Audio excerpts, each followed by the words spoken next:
Hello everyone, welcome back. My name is Michelle and I am an artist and maker based out of Philadelphia. And I am relatively new to making YouTube videos, and I know from my research that people always say that you should niche down, etc. But I don't want to do that. So you know what? I am going to niche the up, okay? When I say that, I mean I'm adding a new thing to my repertoire. Let's start sewing stuff.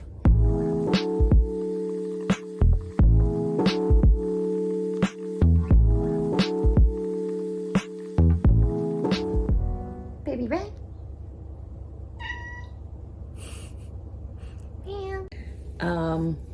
But yeah, my partner and I bought a sewing machine a couple weekends ago, and we're just getting into it, and I kind of want to make something, but I don't really know what, and I feel like I should document this because I haven't really sewn since middle school probably, which, you know, just the usual. Took a home ec kind of class and we had to do a sewing project in 7th grade, and I remember making like a lunch bag or something, and then I was so excited about it that my mom actually bought me like a mini sewing machine for Christmas. And I remember making a pair of plaid pajama pants and pretty much was able to wear them once, and then I washed them and then they shrank. So I don't think I ever wore them again. And I think that was the only like actual clothing project that I did. I think I used it here and there for other projects, but for the most part, like I have not touched that sewing machine since middle school. So we upgraded a little bit. And when I say a little bit, I mean like just a little bit, because I know that this sewing machine is definitely still entry level, I think, for in terms of sewing, but it's more heavy duty than my mini one that I have over there. Also, yes, I know the table's always a mess. Hopefully we'll make some amazing pieces, but we'll see. I've already started like playing around and adding stitching to those paintings that I did a couple episodes back, but I think I just want to like try to troubleshoot some things and try to tailor some pants that don't fit me very well and kind of start there, and maybe some simple things to start out with to reacquaint myself with sewing, and hopefully it goes well. But I don't plan on talking through all of it because I'm just going to be figuring it out as I go, but I'll try to do excuse me. I don't think I'm going to talk you through everything I'm doing in the moment, but I'll try to get some good shots for you and do an interesting voiceover and kind of let you know how I figured out the stuff. All right, these are the first pants that I want to try to alter a little bit. I got them from ThreadUp.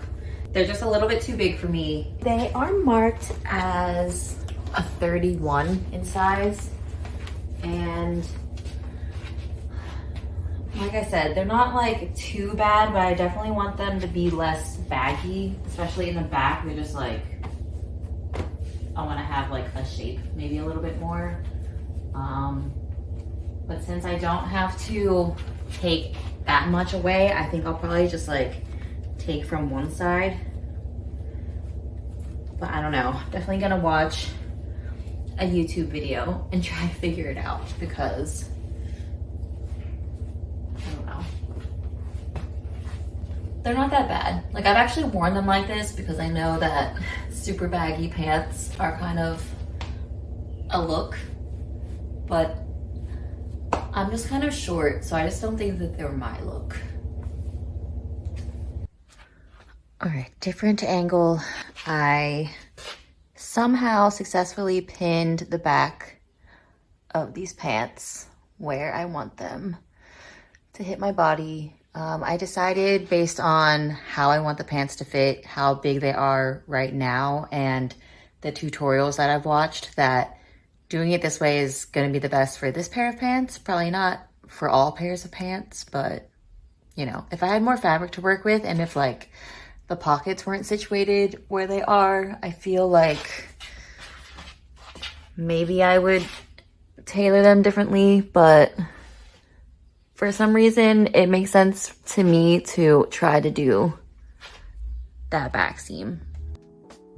Voiceover Michelle here, just giving you a better view of how I pinned up the pants up the back. And then my first step was to just mark along those pins exactly where they hit my body on both sides. And then I took the pins out. And I was a little nervous because the line was not very straight, but I was going to worry about that later. I started seam ripping the belt loop off, and then I was able to access the waistband, and I cut out the material I did not need. I was following a tutorial on YouTube. I will link it below because I'm still not exactly sure what I was doing, but here I was taking out the seam down the back, and it took me a while, but here it is. And it looked pretty good, I guess. And then I did my best to mark my new seam allowance, which was kind of difficult to do because I guess the seam down pants is usually not actually centered once you take them apart, so you have to consider the parts where the fabric's going to be folded over extra. And then this made me really nervous, and I probably should have cut it on a flat surface, but I cut out the material I did not need. All right, it is the next day. I got a little bit excited, and I was just kind of really closely following a YouTube tutorial on how to alter pants, and I decided to turn the camera off and kind of just focus because it was taking me forever and I was struggling and getting a little bit frustrated with the sewing machine. So turned off the camera and just tried to work at it, and I think I did pretty well. Like for my first time, I don't think they're done. Here, I'll show you soon, but I managed to get like a pretty uneven yet kind of professional looking, I think, like double top seam here, which I think that's what it's called. I'm not positive with my sewing terminology, but yeah, I was able to like alter the waistband. I took out this seam and basically like cut out a chunk of fabric here and then like put it back together, and the inside doesn't look horrible. And they actually feel pretty comfortable on, but here, let me show you. So here we are. Let me see if I turn you a little bit.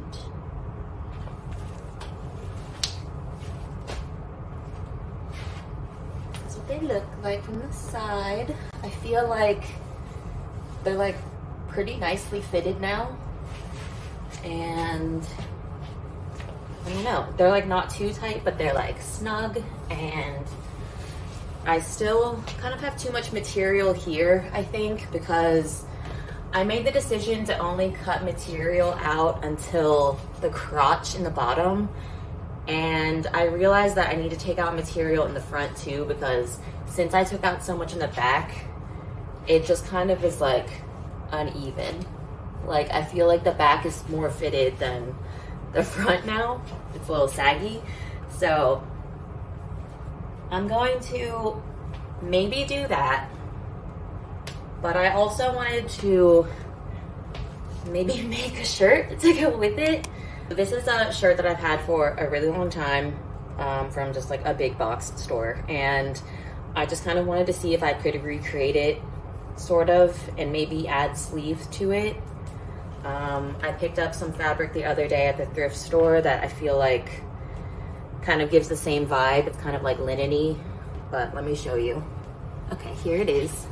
I just washed it, so I had to go downstairs and grab it, but yeah, it has kind of like, you can see some of like the woven texture, and it's not very stretchy, but it feels strong, you know? And it looks like it's pretty forgiving to wrinkles. So that's the kind of clothing I like. So I'm gonna see if I can make a top for myself out of this today. We'll see. And here I am ironing flat some old packing paper that I have because I actually don't have a roll of paper sitting around. But then I laid out my shirt as flat as possible and marked the truest center I could find, and then carefully just outlined the shirt. I am doing my best to equally mark around my outline so I can make a new seam allowance. And I did 1/2 inch for some of them, and then I did 1 inch for the bottom one. This kind of took me a while, and it was kind of a nerve-wracking process because I really didn't want to get my calculations wrong.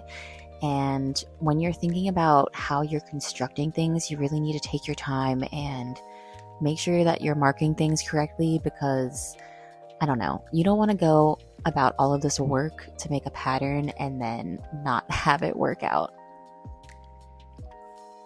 So I really took my time marking everything, cutting it out, and making sure I had my front and my back and that I wasn't going to get them confused.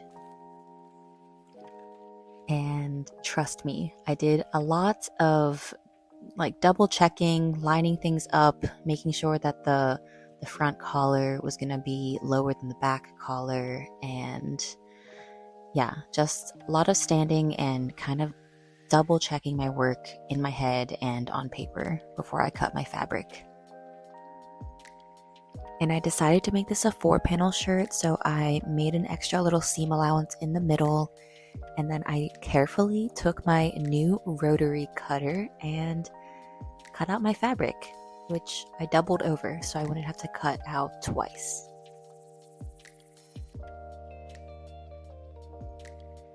Okay, I made my pattern, cut it out on both pieces, front and back. I folded them in half so I would have doubles of each. I am going to make this like a 4-paneled shirt though. I know I could have made the front just one piece, but I'm actually going to have a seam down the middle of the front of the shirt and the back of the shirt because, I don't know, that's just what I'm going to do. So I added a little bit here for a seam allowance in the middle. So I'm going to mark the sides so I don't get them mixed up. And then I'm going to add some sewn texture on top. Just gonna try to have fun with the sewing machine and different stitches and stuff like that. So we'll see what it looks like.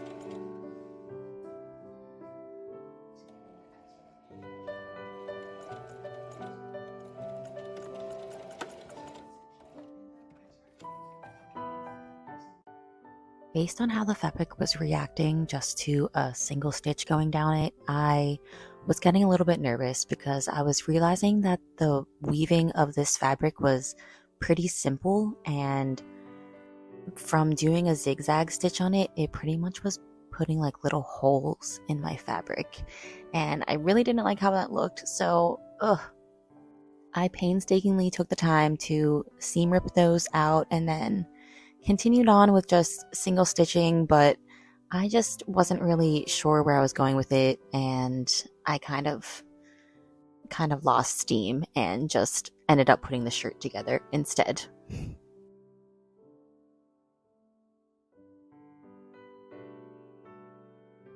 Okay, this is me trying it on to see if the length was generally right and if I thought that my arms would fit through, trying to get a vision of it without this shirt on underneath it. And yeah, I was gonna go with it. So I painstakingly, again, pinned up the collar and the bottom hem, which I was pretty nervous about sewing because, the curve, but I did it. And then I did the armpits, and it wasn't very fun, but I did it. Okay, everyone, here is the finished top.